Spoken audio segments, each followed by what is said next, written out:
just give people maybe 5 extra minutes. Absolutely. No rush down here in Connecticut. All right, the evening time actually works rather well. Does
So good evening, everyone. We're just going to give everyone a couple of moments.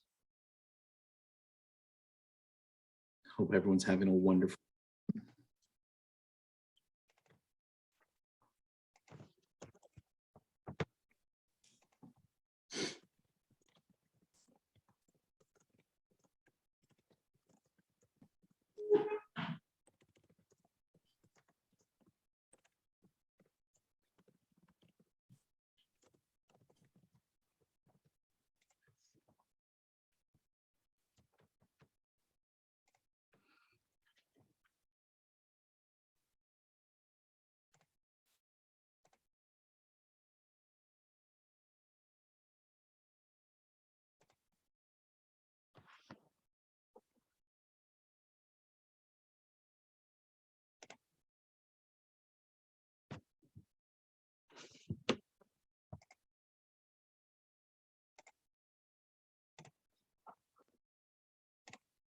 Neil, it's about 5 after. You think we should get going?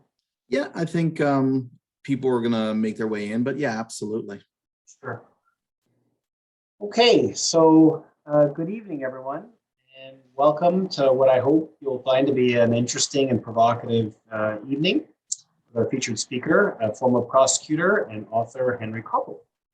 My name is Bram Siegel, and along with my co-chair, Leora Shemesh, I am especially pleased to be welcoming you to our first presentation sponsored by the Lawyers Division of AGPI. While only recently formed, we're already up to 40 members strong. In the coming months, we hope to bring you some other interesting topics and speakers, some of which may surprise you, so stay tuned. And if you know someone that you think may be interested in joining the Lawyers Division, just please have them give me a call or an email. Before I introduce Mr. Kopel, I'd like to turn it over to Leora, who's going to talk a bit about the organization as a whole and what we're up to recently, followed by our founder and CEO, Atty. We'll talk, I hope, about his recent trip to meet with the police in Edmonton with Neil Orlovsky, the education director at AGPI, and recent news about Amnesty International. After Mr. Kopel's presentation, which I understand is about 35 to 40 minutes, we'll open it up to some questions and some discussion, and I'll do my best to moderate and keep it moving so that we're done by 9:15 latest. Okay, so with that, I turn it over to my co-chair of the Lawyers Division, Leora Shemesh. Thanks, Bram. Good evening, everyone. I hope everyone can hear me. If I don't get any shaking of the heads, I'll assume everyone can hear me. I'm obviously excited to be here tonight and excited to hear from Henry Kopel, a very formidable activist and educator on ideological hate and indoctrination. But before we call upon him to educate us all, I just wanted to say a few short words for tonight. I want to say I'm encouraged by recent developments across our border, as we know that Deborah Lipstadt appeared before the Senate for her confirmation hearing to lead the State Department's office to combat anti-Semitism. And to borrow some of her words from today's hearing, she said, quote, "Increasingly, Jews have been singled out for slander, violence, and terrorism. And today's rise in anti-Semitism," she said, "is staggering." She also specifically criticized Amnesty International's statement calling Israel an apartheid state. And I think the Biden administration, by and large, has said that the Amnesty's report is absurd, as we have said that here at AGPI. I should also say that in Israel, President Isaac Herzog has said that global anti-Semitism is rising, but so too is the international fight against it. And we are, although sometimes it doesn't feel that way, but we are witnessing many initiatives for combating anti-Semitism around the world. And we have to encourage, of course, and foster that dialogue as much as possible. I know that many of you already know the tremendous efforts that have been underway and the ways in which we've all come together to try and make this organization a success. I know many of you have followed the momentum we have had for some time now, and appreciate the great work and dedication that has gone into combating anti-Semitism on a daily, grueling basis. Avi and others, of course, have been hard at work for many, many months, creating and developing, meeting, talking, listening, educating, and advocating. And he's been a champion for this organization and our fight against anti-Semitism. He asked me, Avi, to speak about the path of our organization thus far, so that when you're asked about what makes this organization so special or so unique, you can comment and share all its wonder with some confidence and pride. So just to give you a peek into what we have as an organization have done with this leadership, I'm going to attempt to highlight or encapsulate all of our current achievements. We have launched what really is the first made in Canada global NGO to fight anti-Semitism and Holocaust distortion. And we've done that with absolute grit and will. We have and will continue to defend Israel, world peace, and democracy for everyone. And we took our fight to the United Nations to promote our organization. And we met with officials there and called out UNRWA and the IHRC on their understanding of fairness. We have spoken out in defense of Israel repeatedly in the newspaper, very publicly, and we've created a new policy center on our website. We have inspired amazing leaders to change the world, and we have formalized 4 boards with over 100 people to fight for a better world. And we did this very powerfully in a very short period of time. We stood with Vienna's Jewish Community for Holocaust Remembrance, and we met with Australia's Chancellor. We also met with permanent ambassadors to the United Nations, including Canada, the US, Morocco, Bahrain, and Australia, to advance Middle East peace. We launched a new exhibit called The Power of One, and we've created curriculum for students, a curriculum that is now currently booked, I can say with some pride, until June of 2022. As of today, Avi and Neil Orlowski were in Edmonton to launch the Power of One exhibit at the Edmonton Police Service Training Facility. And that exhibit will be on display for new police recruits and senior officers to exemplify how each one of us really does have the power to make the world a better place. We have hosted a global conference on anti-Semitism and have held sessions in our speaker series, including this very special one. We've engaged other police chiefs and diversity leaders in various communities to build common values against hate and discrimination. And I think Neil has said it best. He said that if a city is not safe for some, it's not safe for none. And so, friends, we really are changing the world, and we've only really just gotten started. We are a part of a groundbreaking organization that quite simply has the capacity to do just about anything to make this world better. And God knows we all need better right now. It is a ripe time for each of you to be a part of this very dynamic organization whose focus really is on a brighter, peaceful, and more loving world. And so we need your effort, your focus, your commitment, your resources, and really just basically your grit to make this organization a success. And I look forward to working with all of you and helping each other build what I know is about to be a tremendous voice for the world to hear. So let us all be change makers, so to speak, together in significant and groundbreaking ways. And so without further ado, I turn it over to Avi Ben Lolo.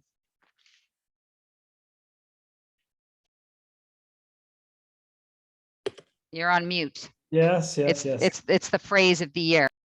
It is the phrase of the year. Well, thank you, Leora. Thank you very much for that incredible introduction about the organization. We appreciate your voice. I want to thank as well Bram for leading the path for the lawyers group and really paving the way. It's very important. And I think that what we're seeing now really is the fruits of that labor. Obviously, I want to thank my colleague Neil Orlowski, who has been with me through thick and thin throughout this process, and it's been incredible. I also, of course, I'm looking forward again to hearing Henry Kopel, who is just an incredible thinker, speaker, and writer, and we're looking forward to his thoughts. So I'm going to keep my remarks short so we can have enough time for him in his important presentation, because that's what this meeting is really about. Look, folks, and I do want to say one other thing. I noticed as well that Lars Henriksen is on here as well. He's the honorary consul of Sweden, and I hope I have that correct. So welcome to you. And, we're really blessed at the Abraham Global Peace Initiative to really draw attention of a lot of leaders. And I have to tell you, most of the days, I can't even keep up with the volume, especially the last number of weeks. The volume of subscribers, of inquiries, of people sending us information and wanting to find information, of accessing our website, of subscribing to it's just been an avalanche, which has been for us incredible on one hand, and really we're very humbled by the attention that this organization is getting. I will only touch upon two dominant themes before I hand it over, which are one, of course, you've all been watching what's been happening with Amnesty. Our organization has been at the forefront of that. And in fact, I have to say that, we should take some credit for motivating some of our politicians here in this country, at least, for issuing a statement against really what is a shameful assault on the state of Israel by yet another so-called human rights organization. I want to tell you why I think this is important with respect to the Abraham Global Peace Initiative. One of our founding principles was to be an alternative voice to what is human rights and how it is that you define human rights, because unfortunately the very definition of human rights has been co-opted by organizations like Amnesty or Human Rights Watch or others that are utilizing it to actually target the state of Israel, the only democracy in the Middle East, the only state that respects freedom and rights. And so what we are is important, because we are a voice that is so much as righting the ship, making sure that there is a movement that says, no, human rights is not bashing Israel. It is in fact standing up for those who are vulnerable, for those who are oppressed, talking about countries like Syria, where Bashar al-Assad slaughtered 500,000 of his own people, talking about Iran, talking about North Korea, talking about the Uyghurs, and talking about many other universal issues which should be talked about by human rights organizations and you should be campaigned about, but are not. And therefore, what we as an organization are doing is bringing attention to those issues universally, but also making sure that through our voice, and it's not just a Jewish voice, this is very important, it's a voice that represents Canada. If you look at our leadership, it is made up of every religion, every faith group, and every leader. And this is really significant and really differentiates this organization from everyone else. And so I'm proud of that voice, and I'm proud of what we've done. And I'm also proud that our speaker today also immediately jumped on creating a brief to talk about Amnesty International. And we've posted it on our website, and it's actually being taken up by many organizations around the world. And I'm really proud about that. The other thing that I'll quickly touch upon, of course, is what we're doing. Look, we're running across Canada continuously, bridging people together. And I see us as a human rights bridge right across, especially at a time when our country is so divided. We are very, very divided today. And for the Canadians here, you all know what I'm talking about. And, it's the rise of anti-Semitism, but it's the rise of hate in general. And, we're seeing now what's of course happening with the truckers and the Freedom Rally and so forth. And that actually, no matter where you stand on this perspective, and it doesn't matter, this country is being divided up every single day, and we are putting it back together. So when we spent time in Edmonton, we talked to the new recruits and to the leaders of policing there about the importance of Canada, our universal values of human rights, of peace and democracy, and the importance of our flag, and how it is that we can be a voice internationally to represent Canada, because we should be an international voice. We have what it takes, and we have the values, and that's part of what AGPI is about. And so Neil and I had a great reception in Edmonton at headquarters there, and with the police and its leaders. We talked about many interesting things, including, of course, the unbelievable rising tide of anti-Semitism in that province. And, one of our takeaways, of course, is that normalization, whereas, white supremacist groups once were shunned, today it's just become almost normalized in that society, and that's unfortunate. So there's a lot of work for us all to do as part of this organization. I want to thank you all for being part of it. I want to thank you for helping us in advance and supporting us. It's very important that you do when we need it. And I will now hand it off back to Bram. Thank you. Okay, thank you, Avi. I'm now ready to introduce our speaker. And before I do, Henry, please clarify something for me. I see one P. So is it Kopel, like Leora said, or is it Kopel, as in head Kopel, which is what I called you? Oh, it's actually Kopel, which is why my father always used a one-syllable name, because no one could pronounce it right when he made a reservation. Okay, Kopel. There you go. So now I know we're both wrong. Okay, so here's your intro. Henry Kopel is a former federal prosecutor in Connecticut with over 30 years experience investigating and prosecuting national security matters, domestic terrorism, violent crimes, narcotics trafficking, and white-collar crime. Kopel is the author of the new book, War on Hate. Here it is, Mike Kopel, How to Stop Genocide, Fight Terrorism, and Defend Freedom, as well as The Case for Sanctioning State Sponsors of Genocide Incitement, which is in the Cornell International Law Journal. Henry has also published several op-ed commentaries on Middle East issues. He's a graduate of Brandeis University, Oxford University, and the University of Pennsylvania Law School. He served as a teaching assistant in the government department at Harvard College and lectured on prosecuting hate crimes at the University of Connecticut Law School. Please join me in giving a big AGPI welcome to Henry Kopel. Henry, take it away. Thank you, Bram, so very much for that most gracious introduction. I'm just going to put up a PowerPoint here so we can start the talk. And there we go. So yes, thanks, Bram again. And I want to thank AGPI, Avi Benlolo, Neil Orlowski, and Leora Shemesh as well, and everybody from AGPI who makes events like this possible.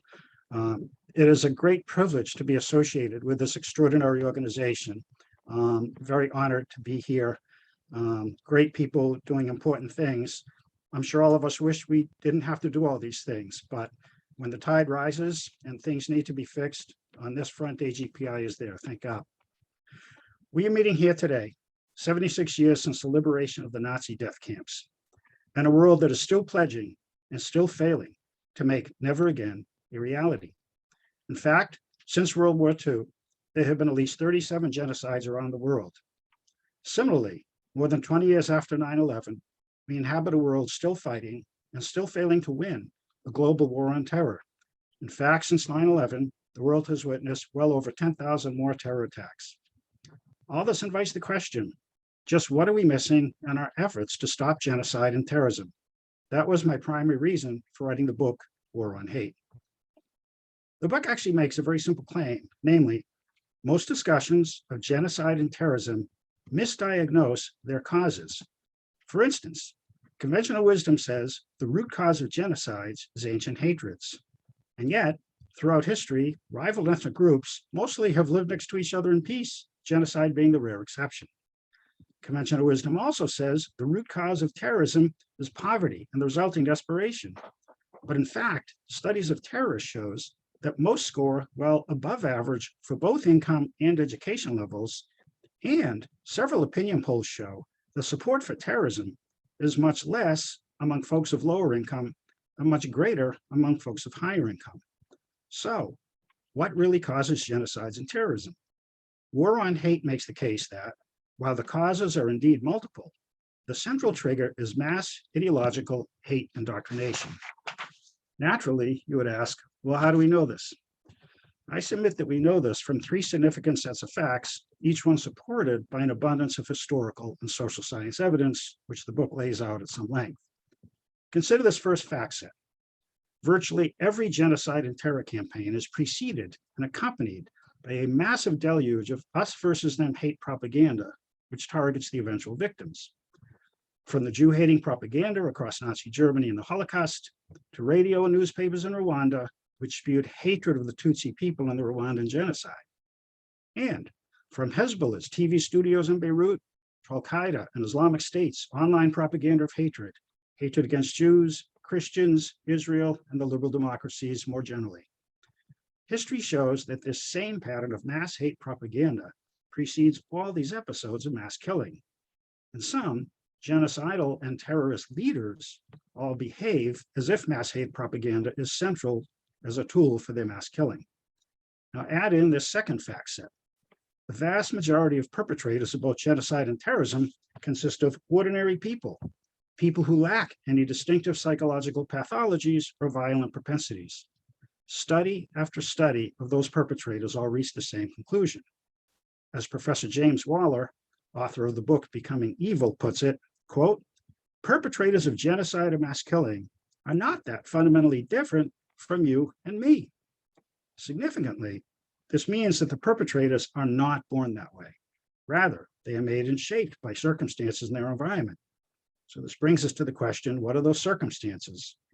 And this leads to the third fact set, namely, several psychology laboratory experiments from recent decades demonstrate that the core features of the perpetrator mindset, that is, the readiness to conduct mass killing, is easily triggered in ordinary people. And here's the key, by the same mechanisms used in mass hate campaigns. Each of those several psychology experiments expose their human subjects to psychological triggers that precisely replicate the common features of mass hate campaigns, such as, among others, assigning people to in-groups and out-groups and seeing how they reacted, surrounding people with false information and seeing how that influenced their thinking, and directing people to punish innocent others and seeing what they actually did. Each experiment activated and magnified several features of the perpetrator mindset, which includes things like the following, among several others. Our very strong bias that favors members of our own in-group and disfavors members of other groups. Our strong inclination to adopt the false beliefs whenever expressed by a majority of our close friends and colleagues, especially opinions about people outside our own group. The strong tendency to become more extreme in our beliefs whenever we discuss them with others who already agree with us, especially if it's friends, relatives, colleagues. And our readiness to inflict great suffering upon others if for some perceived greater good, especially if it's to protect our group against outside threats. And this is also key, whether those threats are real or imagined. The most famous of these experiments is probably familiar to most or all of you, namely Yale University Professor Stanley Milgram's so-called shock learner experiment. This is back in the early 1960s on the Yale campus, not far from where I live, actually. Milgram directed his human lab subjects to administer a memory quiz to another person, the so-called learner. And for any wrong answer, Milgram told the subject to zap the learner with an electric shock and to make the shock stronger for each next wrong answer. Now, it was not a real shock. The learner was just acting shocked. But the lab subjects didn't know that. And yet, they kept giving shocks even after the learner was screaming in agony, begging to be released. In sum, this and a great many other psychological experiments demonstrate the power of mass hate propaganda and all of its incidents, its power to trigger our hardwired propensity for extreme violence and cruelty, especially when linked to our sense of tribal identity. Now, note further that unlike the controlled setting of a psychology lab, real hate incitement campaigns, they operate 24/7 for years, not just a brief hour in a clinical setting. And they activate the whole population, all one's friends, relatives, and neighbors, not just a few lab volunteers, and all driven to hate in just the same way. It's hard to imagine trying to resist that tidal wave of hatred that is when it's been disseminated like that and activated through a whole society and all your friends, neighbors, and colleagues. Now, in addition to this, there's actually compelling real-world evidence of the causal link between hate propaganda and mass killing. This comes principally from studies of the region known as the Middle East, North Africa, so-called MENA. Consider these two sets of facts about this part of the world. First, case studies of the MENA countries show that this region, most unfortunately, manifests by far the highest levels of mass hate indoctrination on the planet. This is abundantly documented in several sources.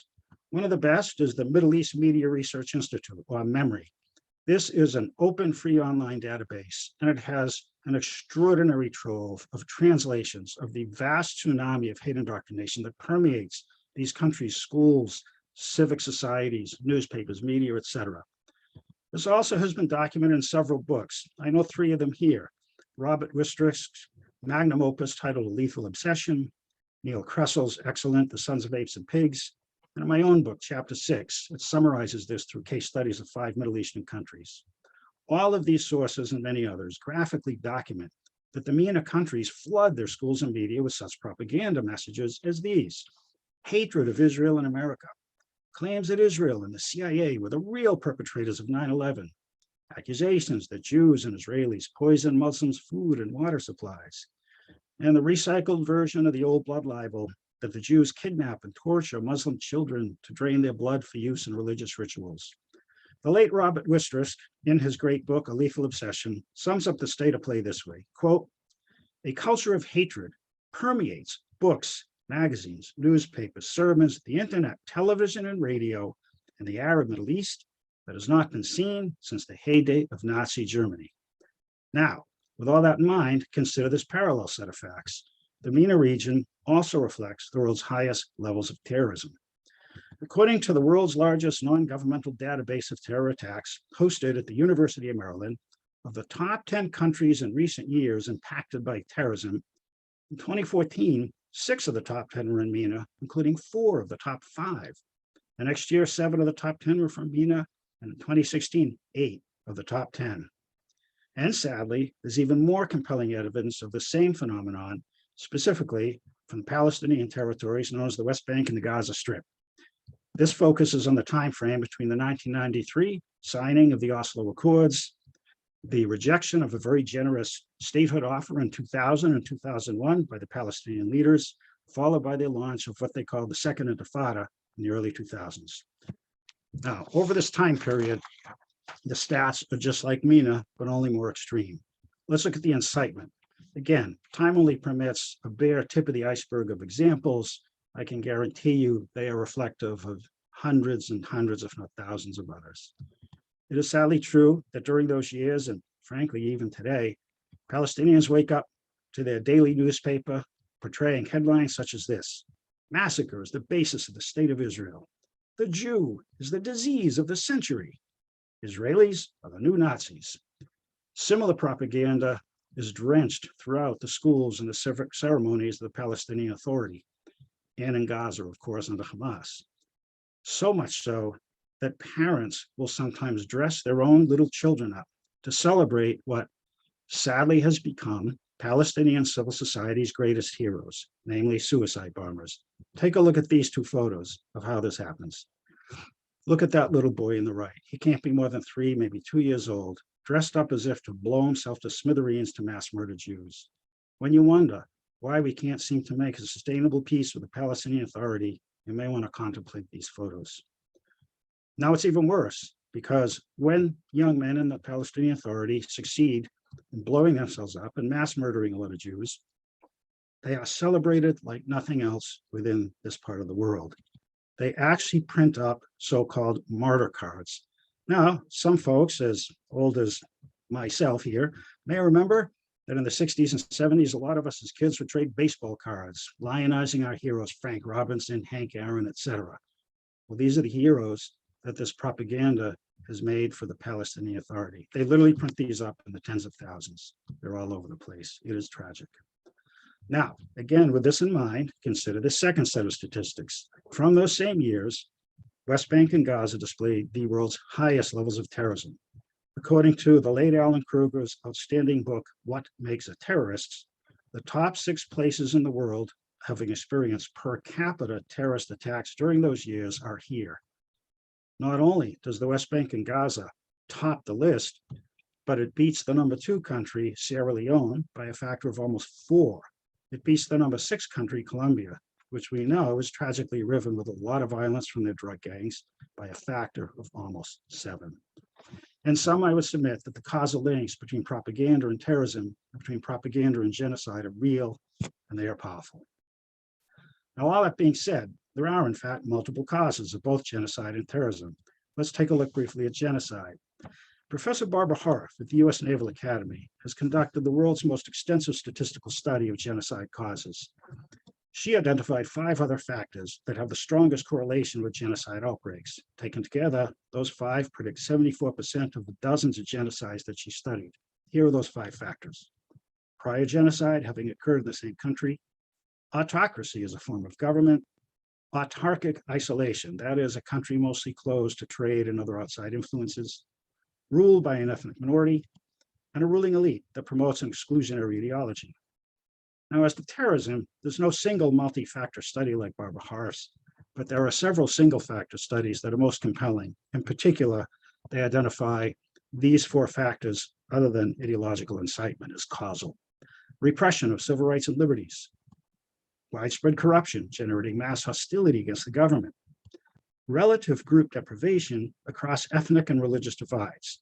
Namely, if Group A holds only for itself and its members all the leading economic and status opportunities in a society and denies them to Group B, you'll often see terrorism eventually from B against A. And lastly, appeasement.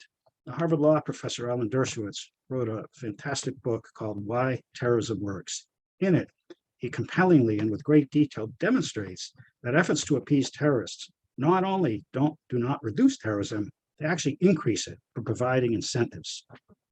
So here is where this gets really interesting, because when you take all these factors together, it leads to a kind of meta conclusion, namely, illiberal governance, that is, oppressive and corrupt governance, functions as a meta risk for genocides and terrorism. Consider 3 of the factors just noted for genocide: autocracy, exclusive minority rule, exclusivist ideology. And then 3 of the factors for terrorism: repression of civil rights, official corruption, relative group deprivation. There's one thing that all 6 of these factors have in common, namely, each one negates a core element of liberal democracy. Which invites the question, does liberal democracy mean less genocide? Turns out the answer is a resounding yes. Several scholars, among them the late R.J. Rummel, who did extensive statistical studies of state violence against their own citizens, came to this conclusion, quote, the more freedom a people have, the more unlikely the government will murder them. Similarly, does liberal democracy mean less terrorism? Again, it's a resounding yes. According to several scholars, including Amichai Magen at the IDC Center in Israel, quote, a high-quality democracy is increasingly proving to be the best counter-terror organization known to humanity. So this all comes back to the book's ultimate causation conclusions. Namely, there are two of the most significant causes of genocidal and terrorist violence, which are identified as the following. One, mass ideological hate incitement, because this creates the large number of perpetrators needed to commence and sustain a genocide or terror campaign. And two, a liberal, that is, oppressive and corrupt political culture, because this is what fosters the intergroup resentments and ideologies of hatred that drive mass hate campaigns. And so, from my analysis anyway, it comes down to this.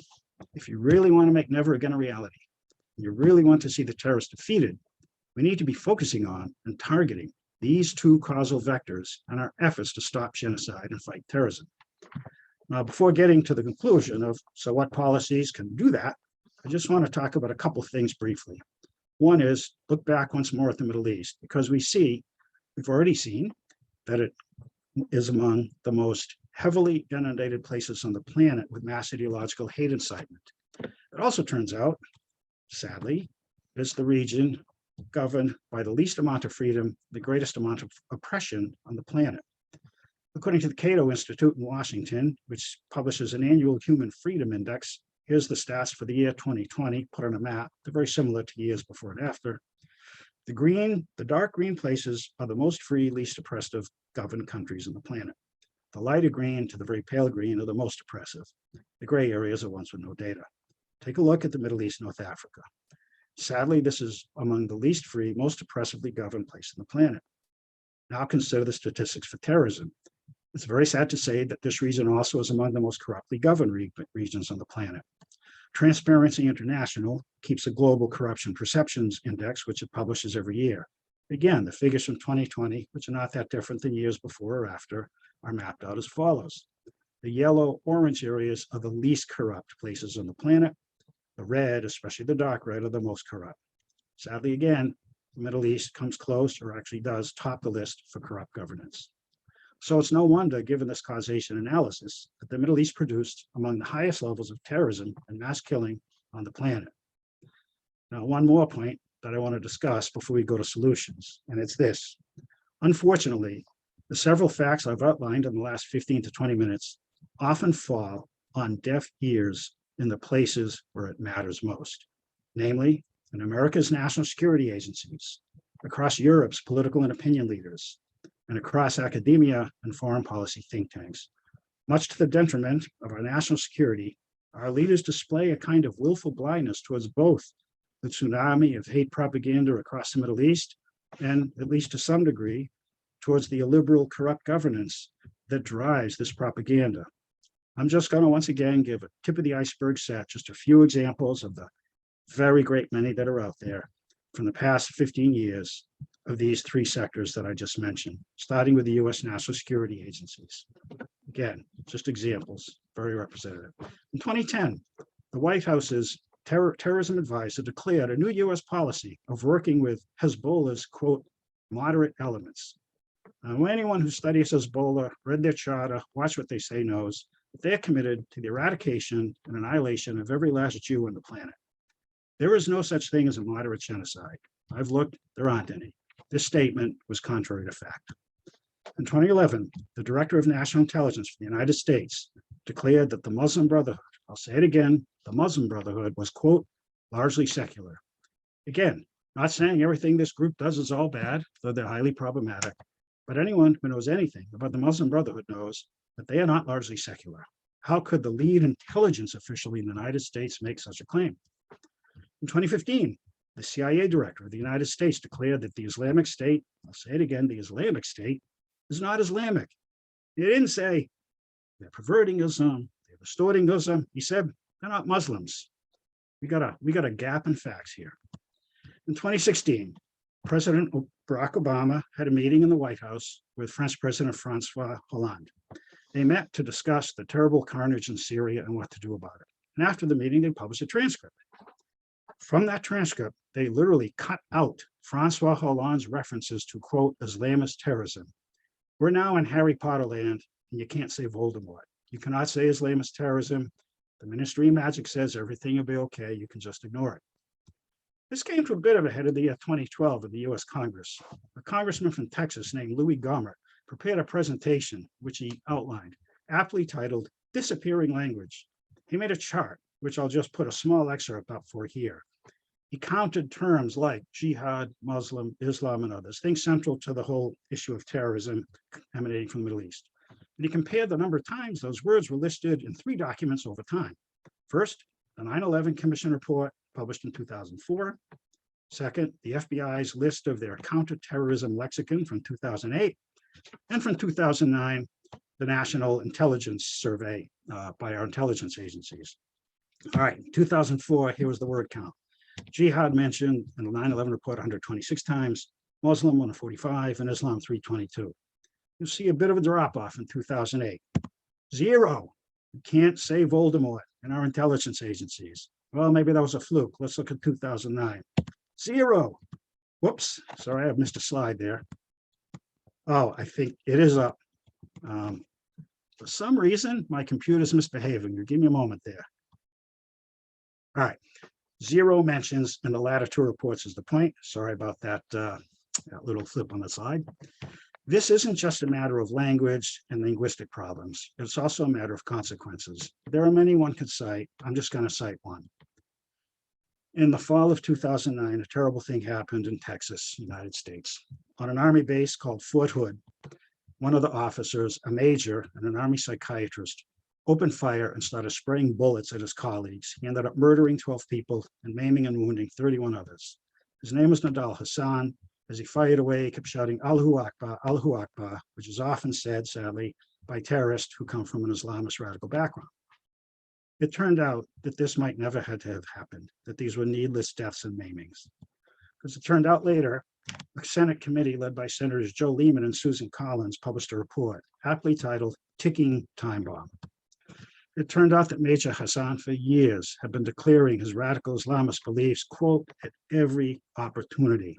Constantly with his army colleagues, he would call the war on terror nothing but a war on Islam. He defended Osama bin Laden, the mastermind of 9/11.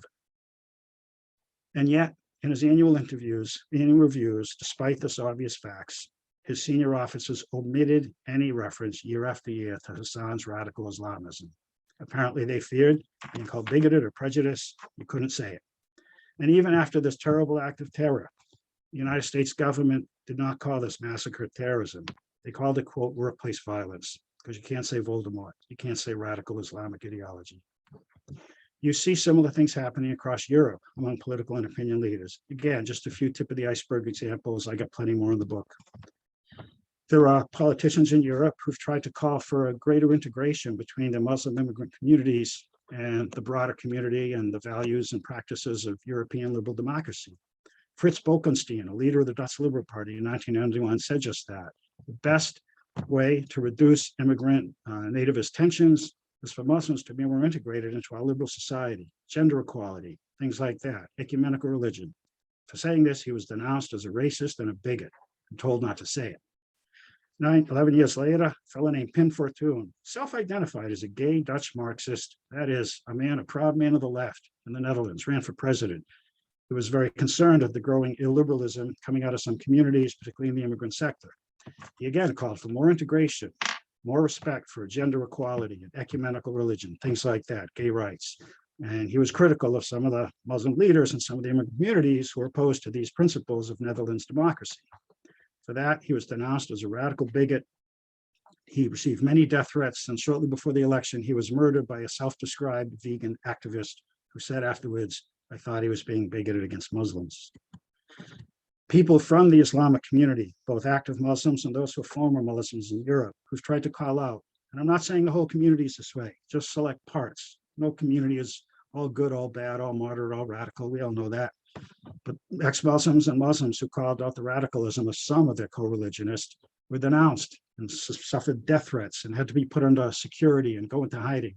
The great Majid Nawaz, a former Islamist radical who founded the wonderful Quilliam Foundation in London, which works for counter-extremism and Muslim integration. That happened to him.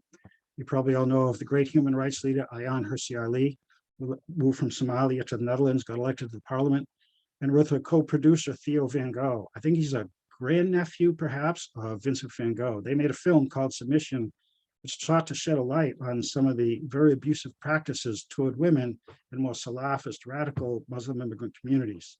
For that, Van Gogh was murdered on a Dutch street by a self-described radical Islamist who plunged the knife in his chest and left a note attached to it that said, Ayaan Hirsi Ali is next. And these things have consequences. It's not just about words and what you can and can't say. It's about things that happen. There are many examples of this, one of the worst of which happened in Rotherham, England. You may have heard about this. This is a city in which active gang consisting of young men from South Asian countries, immigrants, were doing massive sex trafficking. More than 1,000 girls were raped at the hands of this gang over several years. A member of the Labour Party in England tried to bring this to public attention and spoke out about it. She was denounced as a bigot and an Islamophobe. People told her to stop saying it. The police in Rotherham were terrified of going in and investigating because they felt the same thing. They'll be called racist police officers and bigots. And so they did very little until it was too late, until over 1,000 young innocent girls have been raped.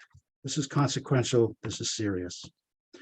I'm going to, lastly, before getting to solutions, which is very brief, although significant, try to assess why this willful blindness happens. I have a chapter in the book that tries to assess this. I'll just go through the 7 causes that I identified. I'm sure there are others out there. It could be a good topic for discussion. But what I found was the following is driving. First, you have to go back to the energy situation. Europe is highly dependent on Middle Eastern oil, more so than America and Canada.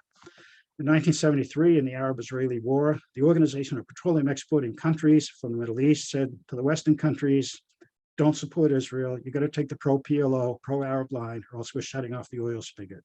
Europe, without a sufficient alternative supply, complied. Ever since then, their policy has been very pro-PLO. And I'm saying not just pro-Palestinian independence, but pro-PLO, the terror group, and anti-Israel. Europe had a second problem. They were the site of a lot of terrorist attacks by PLO and its affiliates in the late 60s and early 70s. Only recently has it been disclosed that as a result of those terror attacks on European soil, secret deals were entered into by European countries with PLO and its affiliates, including Germany, France, Italy, Switzerland, and we suspect many others as well. These deals said something like the following. Each one is a little different, but basically they say, all right, you can let your people do what they want to do on our soil as long as they don't commit violent acts on our soil. They can recruit, they can ideologize, they can raise money, and they can flee from other jurisdictions, and we'll kind of look the other way when arrest warrants come out. And that, in fact, has happened for decades. One of the worst stories is what happened after the 1972 Munich Olympics, when a PLO affiliate, I think it was the PFLP, I'm not certain, mass murdered several Israeli athletes in Munich. Germany actually arrested 3 of the terrorists who survived the police assault to arrest them. Soon after that, it turns out the German government and the PLO staged a subsequent airplane hijacking. The PLO will hijack a Lufthansa airline, and the PLO will say, we'll release the airline if you give us the 3 terrorists you've arrested. Germany went in on the plan. It happened. They released the terrorists who had a hero's welcome in the Palestinian Authority. The United States has other problems. They receive in our Middle East studies departments hundreds of millions of dollars of donations from Middle Eastern countries. And when you look at the faculty and what they're writing and saying, as some of the highest recipients like Georgetown University and Columbia, you see a Middle Eastern studies faculty that is very, so we say OIC, Middle East friendly, and quite hostile to Israel. There's an additional issue in academia, which are probably most of you are familiar with, namely, it goes back to a book written in 1979 by the Palestinian-American scholar Edward Said. And again, I don't mean to beat up on Palestinians or anyone. Everybody's got a right to free speech. Everybody has a right to their opinions. But here's how the ideology is played out in academia. This book, Orientalism, now dominates the field of Middle East studies in terms of the paradigm that it presented. What it said essentially is that the problems of the Middle East are largely the fault of outside factors, imperialism, the US, Europe, and Israel's bad acts. Criticism and discussion of indigenous factors in these countries like hate indoctrination, ideology, corruption, is considered racism, which Said coined the word Orientalism. You're looking down on the Orientals. And this is very problematic because this leads to a lot of the thinking in our policy circles and think tanks that drives this kind of willful blindness. There's another problem that some scholars have identified, namely most, not all, but most academics and think tank people tend to be very secular folks. but so much so that they have a hard time comprehending the idea of religious-based mass violence. What? No one does that anymore. That's the Middle Ages. So they pull out their sociology books and say, it must be poverty, it must be the Crusades, it must be Western imperialism. But they can't see the ideology because it's just outside their worldview. And then, sadly, you have the factor of fear and self-censoring. There have been many prominent incidents where folks, again, this is not about all Muslims at all. This is about the radical fringe. There's a significant radical fringe, but it's about the radicals. And they have perpetrated acts which have struck fear into the hearts of many folks of having these discussions. 1989, the Iranian government put out a fatwa that Salman Rushdie must get the death penalty for writing the book, The Satanic Verses, Critical of Islam. Again, as we said, 2004, Theo Van Gogh murdered on a Dutch street for exposing the abuse of women within some more radical communities among the immigrants. 2006, cartoons of Muhammad were published. Mass riots broke out around the world, around 150 people were murdered. This is a powerful factor, again, behind this blindness. And it all comes together in what I call paradigm constraints and cognitive bias. There's a quote that fits here. You cannot see what you're not looking for. I just want to note one social science experiment here. It's one of my favorites. It's by a guy named Dan Simon, and it's about the phenomenon of inattentional blindness, which is what drives this. So here's what Simon did. He got 6 college students and had them pass a couple of 2 or 3 basketballs amongst each other, right? You see a picture of it here from the video. 3 of them got white shirts, 3 of them got dark shirts. It's about a 1-minute video. So Simon tells each lab subject who watches the video, just watch it, takes about a minute, count the number of times that someone in a white shirt passes a basketball. All right, then he rolls the tape, and this is what happens. They're passing the ball, they're passing the ball. In the middle of it, someone in a gorilla suit walks into the middle of the crowd. And the gorilla is pretty large, pretty prominent, and thus stops and stands there and starts beating its chest, Tarzan-like, and then the gorilla walks off, and then the video's over. Simon says, so how many passes did you see? And they give the number, and he says, hey, did you notice the gorilla? And half of the people said, what gorilla?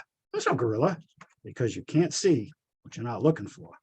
Basically, that's how we're dealing with radical Islamist ideology and other radical ideologies and our counter-terror policies. That's got to change. All right, so what do we do about this? How do we stop the incitement of violence? My last chapter of the book, chapter 14, suggests some policies. As I say in there, I'm sure I missed some. Other folks should critique, comment, and add what they think is missing. But basically, I outlined 6 suggested policy vectors that I think would be helpful. Here they are. Number 1, name and shame. We need to map the hate incitement, its sources, its conduits, where it's coming from, who's producing it, how it gets out. And we should publicize it. And then with that knowledge, we need to enact robust public diplomacy and counterinformation, which we're not doing now. We need to robustly challenge the jihad narrative with worthy counter narratives. Obviously, ideally done by folks indigenous to the countries and regions where this is happening. We should be supporting them in any way we can. We need to expose how terrorists harm and kill Muslims. By golly, many more Muslims have been killed by these terrorists than people in the West, notwithstanding the horrors of 9/11. We should be offering, making accessible and affordable, liberal Western forms of education to open the doors to pluralistic discourse in places overrun with radical us versus them dualistic ideologies. And the Western countries really need to start supporting real Islamic reformers, not, as we often do, so-called nonviolent Islamists. These are the folks who are spreading the ideology that is ramping people up to come back and kill us and kill their own compatriots. There are every year more and more real ecumenical, peaceful-oriented reformers in the Islamic world. A very courageous thing in a non-democratic society where this ideology is rampant, but they're out there. My book cites some really positive developments, including at Al-Azhar University in Egypt, the center of Sunni Islam teaching, and in Southeast Asia, the Nusantara Manifesto. There's some great things happening. We got to stop caving to the radicals, and we start supporting the peaceful moderates, those brave peaceful moderates who are out there and want our support. Thirdly, economic law enforcement pressures, at least 3 things. Linkage. We should tell folks who are receiving foreign aid from Western countries, we're not going to send that over. If you're going to be training people to come back and kill us and murder us, no way. Sanctions, we should be doing this against the identified promoters and leaders that are pushing the incitement. We can start with sanctions on the leadership themselves, not the whole country, similar to the Magnitsky Acts that have been enacted by US and some other countries, but we may have to go farther with more broader sanctions if it doesn't stop. And lawfare, there are several things we could do here, but one that I emphasize is we should be indicting, extraditing, and prosecuting the lead promoters of the incitement. Genocide incitement is a crime in international law. Terrorism incitement should be a crime. The UN has called for it to be a crime under international law. This has been done in the past after the genocides, after the Holocaust at Nuremberg, after the Rwanda and Serbian genocides. Why don't we do this before the killing starts? That would be a powerful deterrent and possibly a disabler. And we need to unleash our power, hard power where appropriate. We should be jamming these incitement broadcasts. In 1994, before the Rwanda genocide, people begged the US Pentagon, shut down the broadcast of RTL and radio. It's inciting people to kill and rampage. Pentagon said no. It was a terrible decision. We should be bombing the incitement conduits. Why in the world does Hezbollah have broadcast studios in Beirut, sending this terrible stuff across the Middle East into European Islamic communities? Every time they set up those studios and towers, we should be taking them out. Fifth, we should promote liberalization. Yes, it's difficult. It doesn't always work. It takes a long time. But after we've seen the evidence of how liberal societies are the best bulwark against mass violence, I think it's worth it. This means, in a nutshell, I have a whole chapter on this, but in a nutshell, it means supporting the agents of pluralism and intergroup tolerance. As I say in the book, you have to install the pluralistic software before you can successfully install the democratic hardware. This may sound idealistic, a little pie in the sky, but you know what? This is exactly what the US and its allies did in the ashes of World War II in post-war Germany and Japan. Worked out pretty good. And lastly, we need to dethrone the woke Middle East paradigm. I've already talked about this, the Orientalism paradigm that rigidly governs the field of Middle East studies. It labels outsiders' critiques of indigenous problems in these countries like the ideology and the corruption as racist. It hence inhibits discussion of these indigenous problems, which, by the way, outside of the leadership class, wreak havoc on the lives of the indigenous populations. They deserve better, and we shouldn't be browbeaten into being called racist or bigoted and not helping these countries do better by their own people. You know, a bad paradigm, a bad framework is going to lead to bad policies. We've seen far, far too many of those in the Middle East. And so I quote the great Confucius from 1500 years ago, who said it best than anyone: if language be not in accordance with the truth of things, affairs cannot be carried on to success. I'm going to close with this recommendation.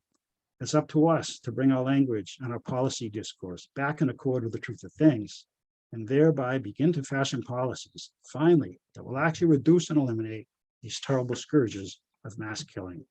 Thank you. Thank you, Henry. That was very enlightening, sobering, educational. I'd like to open it up. If anyone has any comments or questions for Henry, now's a good time.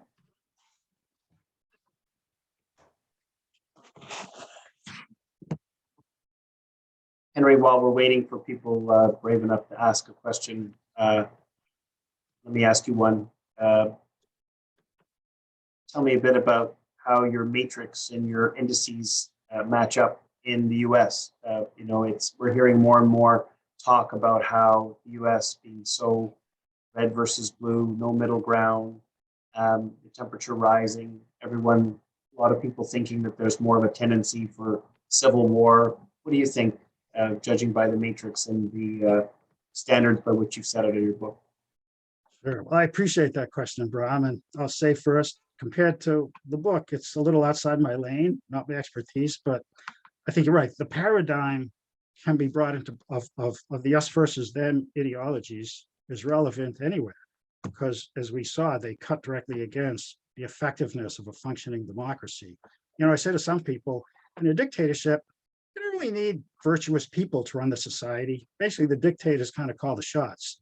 Virtue is good for other reasons, but for getting things done in a dictator society, you don't. But in a liberal democracy, there are really character-based foundations among the citizenry that if they're not there, and those perceptions are not there, you got a lot of trouble. It's funny, the founders, Madison, Adams, Jefferson, Washington, all said, you have to have a virtuous citizenry in order to have an effective liberal democracy. And I think they were right. And I agree with you, and I'm sure a lot of folks tuned in tonight, we probably all think the same page on this, that America is appearing to be much more polarized than it was, just as Avi said, it's happening in Canada, and it's dangerous, it's problematic. And that's why groups like AGPI that try to bridge the divides are very important. we're thankfully nowhere near as far down that pike as the countries we've seen in other parts of the world, but you don't want to go down there. I do think to some degree, it's possible that the polarization is less than it may seem, in the sense that some of the stuff that is in play, the wokeness on one side and the far right stuff on the other. I have this talk with friends, family, colleagues a lot. I just don't see that in people I deal with every day. I see it very little. And I think most people just go about their business. They still buy into the precepts of our liberal democracy, that people can disagree.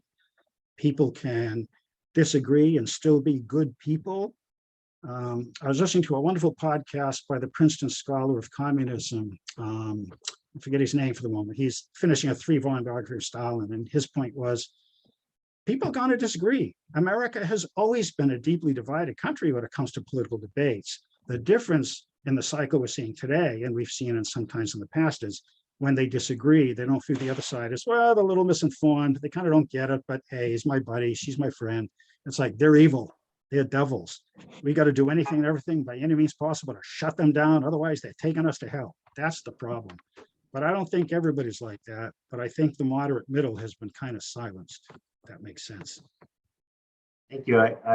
One of the things that struck me in your book was one of the stats I think you quoted, that from 1815 to 1993, there have been 71 wars, and not one of those wars, not one, was a democracy against another democracy. Yeah, there's a guy named Bruce Russett at Yale and a fellow at UChicago. Part of my middle-aged brain is working a little slow. By the way, the scholar I mentioned earlier was Stephen Kotkin. He's a brilliant guy. Any podcast to hear him, he's worth listening to. But anyways, yeah, the democratic peace, according to these scholars who do the statistics, is considered the most powerful statistical fact in the field of political science. Democracies do not make war with each other, and democracies do not generate civil wars. It's amazing how low is the mass violence in a functioning liberal democracy. And I'll add this, I'm going a little off the question, but I think it's interesting. I know that the question of whether the Western countries should have gone into Iraq in 2003 is an honorable debate. Whether we should have or not, there are reasons on both sides of that. I'm not going to take a position and argue that one tonight. But the fact that Iraq had real problems in the liberalization process, there's a great book by a woman named Emma Skye, who heads up the Yale Jackson Institute. And this is someone who was very opposed to the Iraq invasion. She was a British, worked for a lot of NGOs. But after the war, she said, well, I should do my part. She went to Iraq to help rebuild. And she makes the case that the liberalization project was far more advanced than most reports and outside observers claimed. In fact, in 2010, the winner of the Iraqi parliamentary election was a multi-ethnic, ecumenical, Sunni, Shia, Kurdish slate, led by a secular Shia named Ayatollah. I won't bore you with all the details, but the point I'm making is the idea that liberalization and democratization can never be done exogenously by outside liberal powers there's some good counter evidence, but it's a vastly long-term project and requires a lot of patience. And my book talks about that. And the only reason I mention it is not because we should be telling other countries what to do and bossing everybody around, but just that liberal societies do a lot of good for people that dictatorial and authoritarian societies cannot do. And one of them is vast reduction of the mass violence we're talking about. Henry, thank you so much. I'd like to thank everyone for joining us tonight. It was very interesting, very educational. Hope it left you with something new, a new perspective, and I strongly recommend Henry's book. It's available everywhere where you find good books. Thank you all for coming, and stay tuned for upcoming events with AGPI. Good night. Thanks so much. Could I ask a question? Sorry, I believe. Graham, I think there's a question. Yeah. I'd like to ask Mr. Kopel what he thinks is the future of this horrifying phenomenon known as woke. You know, it's a fascinating question. And I'd say that anyone's guess here tonight is as good or better than mine, I'm sure.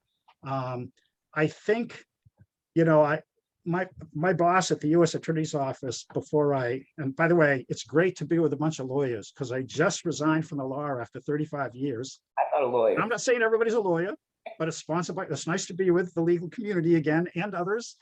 But my boss is a very sage guy. And he always used to say, because he talks to a lot of police officers and federal agents who frankly are very demoralized by what they perceive as the overstatement of the perniciousness of law enforcement as compared with what they might say is statistically, it's a much smaller bunch than you think who's doing things the way we don't want them to be done. And he always says to them, the pendulum always swings. You just got to hang in there. It's tough. The pendulum swings. Now, here's my only caveat, and it's a question I put out to folks because I don't know the answer. What if the central institutions of idea and thought transmission are all kind of locked into one side? Does that affect the degree to which the pendulum inevitably swings? Because, again, I don't mean to be over political here, but our universities and schools, just statistically, they're very much to one side, more to the woke side. If you go to sociology, it's like you might have 1 out of 100 professors who list themselves as conservative or center right, 99 out of 100 moderate liberal to liberal. And I think Kotkin in his podcast yesterday said something like 14% say, no, I'm communist, that's the way it is.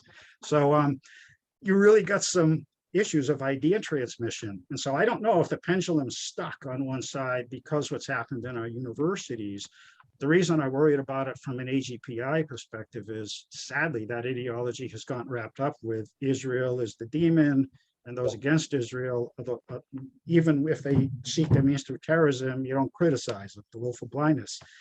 So I get a little worried about that. But I also go back to a quote by the former President Bill Clinton. He always used to say, there's nothing that's wrong with America that can't be fixed with all that's right with America. And I think that's true of our liberal democracies. And I want to hold on to that one because I don't like being a pessimist. So hopefully that's the way it'll go. Fingers crossed. Thank you. Thank you. Anyone else have any last questions? All right, well, I guess then we'll conclude for the evening. Henry, thank you again for your time and your presentation and for writing such a wonderful educational book. It's important work. Many thanks to all. Thanks, guys. Good night. Very much. Thank you. Thank you, Henry.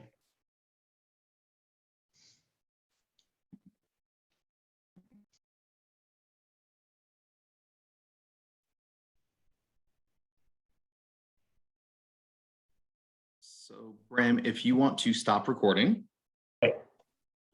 Fantastic. What's going to happen is I'm just going to give me one sec.